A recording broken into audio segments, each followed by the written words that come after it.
Doctor గారు ఇప్పుడు మనం పథ్యాహారంగా ఏం తయారు చేయబోతున్నాం అంటారు? ఇవాళ పథ్యాహారంగా ఏంటంటే ఒక మసాలా, పథ్యపు మసాలా అని చెప్పి మామూలుగా మసాలాలు తినకండి అని చెప్తాం. హ్మ్. ఆయుర్వేదంలో చెప్పేటప్పుడు కూరల్లో వాటిలలో. అలా కాకుండా ఆహారంలాగా అంటే పథ్యంగా ఉపయోగపడుతూ అందరూ తినగలిగినటువంటి ఒక మసాలాని తయారు చేద్దాం.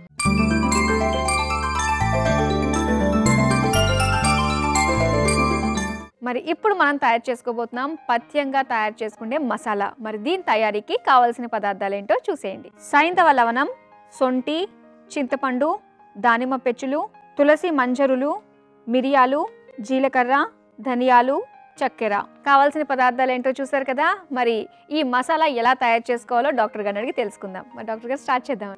దీనిలో మనం మొట్టమొదటి తీసుకోబోయేటువంటి ఏంటంటే చింతపండు. చింతపండుకు జీర్ణశక్తిని పెంచేటువంటి గుణం ఉంది. మామూలుగా తెలుసు కదా! మనం అందుకోసమే చింతపండుని ఆహారంలో వాడుతూ ఉంటాము. అండ్ పథ్యాహారంగా కూడా చాలా బాగా ఉపయోగపడుతుంది ఇది. అంటే మనకి చింతపండు కాకుండా కోకం అని ఉంటుంది. ఆ కోకం దొరికినట్టయితే కనుక దాన్ని తీసుకోవచ్చు. అంటే మన ప్రాంతంలో అంటే మన తెలుగు ప్రాంతాల్లో ఎక్కువ చింతపండు దొరుకుతుంది కానీ కోకం దొరికే అవకాశం ఉన్నటువంటి వాళ్ళు దాన్ని కోకంని వాడుకోవచ్చు. లేకపోతే చింతపండుని ఒక 200 గ్రాముల ప్రమాణంలో తీసుకొని కొద్దిగా ఆ తడిపోయేలాగా మూకుట్లో వేసి వేయించుకోవాలి. అంటే మనం పొడి చేసుకుందుకు వీలుగా ఉండేలాగా మనం ఆల్రెడీ దీన్ని వేయించి పెట్టేసుకున్నాం. సో ఈ 200 గ్రాముల చింతపండుని మీరు కొలిచి తీసుకోండి. మేము ఎప్పట్లాగానే కొద్దిగా చింతపండుని తీసుకుంటాం. తర్వాత దానిమ్మ పెచ్చులు, అంటే మనం పచ్చి పెచ్చులు చూపిస్తున్నాం ఎందుకంటే ఐడెంటిఫికేషన్ కోసం అని. ఆ దానిమ్మ పెచ్చుల్ని ఎండబెట్టేసి దాన్ని చూర్ణంలా చేసుకోవాలి. అది కూడా జీర్ణశక్తికి చాలా మంచిది. అజీర్ణం అది లేకుండా విరేచనాలు అది అవ్వకుండా హెల్దీగా ఉండటానికి ఉపయోగపడుతుంది అనమాట. సో ఎండబెట్టిన దానిమ్మ పెచ్చుల చూర్ణం ఒక 200 గ్రాములు తీసుకోవాలి. అంటే ఇవన్నీ విడివిడిగా ఎండబెట్టుకుని చూర్ణాలా చేసుకోవచ్చు, లేకపోతే అన్నిటిని కలిపేసి మనం పొడిలా కూడా చేసేసుకోవచ్చు. సో ఎండబెట్టిన దానిమ్మ పెచ్చులకి మాత్రం చూర్ణం కలుపుకుందాం. ఇది కూడా 200 గ్రాములు తీసుకోవాలి. తర్వాత తులసి మంజరులు, అంటే మంజరి అంటే మామూలుగా పైన ఉంటాయి కదా, ఈ మనకి చిన్న చిన్న పువ్వులాగా కాయ వచ్చేటువంటి గింజల్లా వచ్చేటువంటిది. ఈ తులసి మంజరులు కూడా కఫదోషాన్ని తగ్గించడానికి చాలా బాగా ఉపయోగపడతాయి. ఇందులో ఏంటంటే మనం వాతం, పిత్తం, కఫం అన్నింటిని బ్యాలెన్స్ చేసేవి తీసుకుంటాం కనుక అనారోగ్యాలు ఎలాంటివి ఉన్నా తీసుకోవచ్చు, ఎలాంటి అనారోగ్యాలు లేకపోయినా కూడా వాడుకోగలుగుతాం దీన్ని. ఈ తులసి మంజర్లని కొంచెం ఎండబెట్టేసి వాడుకుంటే మంచిది. అది దాన్ని అంటే ఈ తులసి మంజర్లు కొంచెం ఎండిపోయినవే చెట్టు నుంచి కోసుకోవచ్చు, లేకపోతే మనం ఎండబెట్టైనా వాడుకోవచ్చు. తులసి మంజర్లు ఒక 100 గ్రాముల ప్రమాణంలో తీసుకోవాలి. ధనియాలు మనం ఇందులో చేసుకునేటప్పుడు ఒక 80 గ్రాముల ప్రమాణంలో తీసుకుందాం. ఇది కూడా మనకు తెలుసు జీర్ణశక్తికి చాలా బాగా ఉపయోగపడేటువంటిదని. 80 గ్రాముల ధనియాలు తీసుకుందాం. ఈ ధనియాలు కూడా ఏంటంటే కొంచెం మూకుట్లో వేసి వేయించేసుకోవాలి. మనం అన్ని రెడీగా వేయించి పెట్టుకున్నాం, మీరు అన్నీ కూడా వేయించి తర్వాత కలుపుకోవాలి అన్నింటిని కూడా. సొంఠి కూడా కొంచెం నేతిలో వేసి వేయించి తర్వాత తీసుకోవాలి.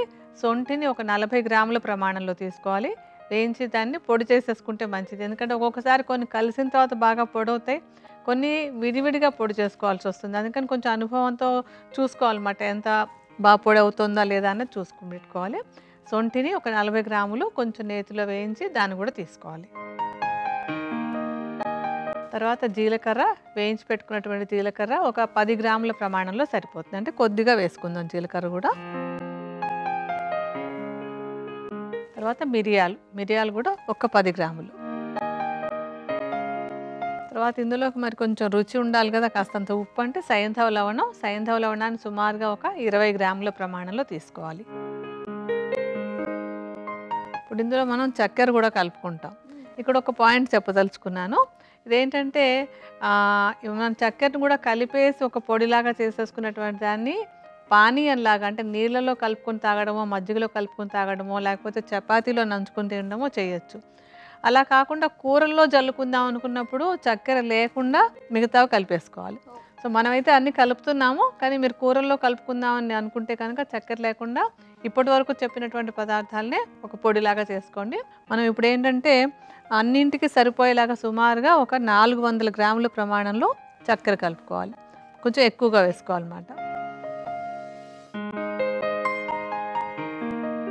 ఇప్పుడు మరి మసాలా తయారవ్వాలంటే మిక్సీలో వేసుకోవాలి. వీటన్నింటిని కలిపి మిక్సీలో తిప్పుకుందాం.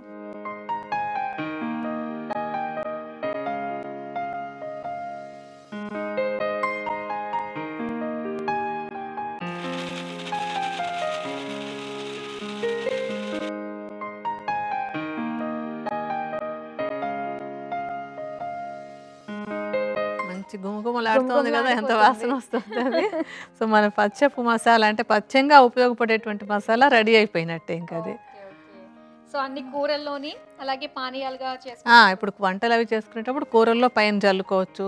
అంటే వద్దనుకుంటే పంచదార లేకుండా పెట్టుకోవచ్చు, లేదా పంచదారతో వేసుకుంటే కూడా బాగుంటుంది అది.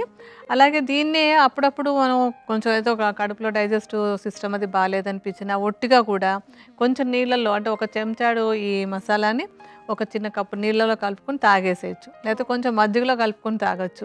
ఏ విధంగా అయినా అంటే వంటల్లో వాడుకోవచ్చు, విడిగా అయినా తీసుకోవచ్చు. ఇదేంటంటే ఇలా తీసుకోవడం వల్ల ఆకలి జీర్ణశక్తి బాగుంటుంది.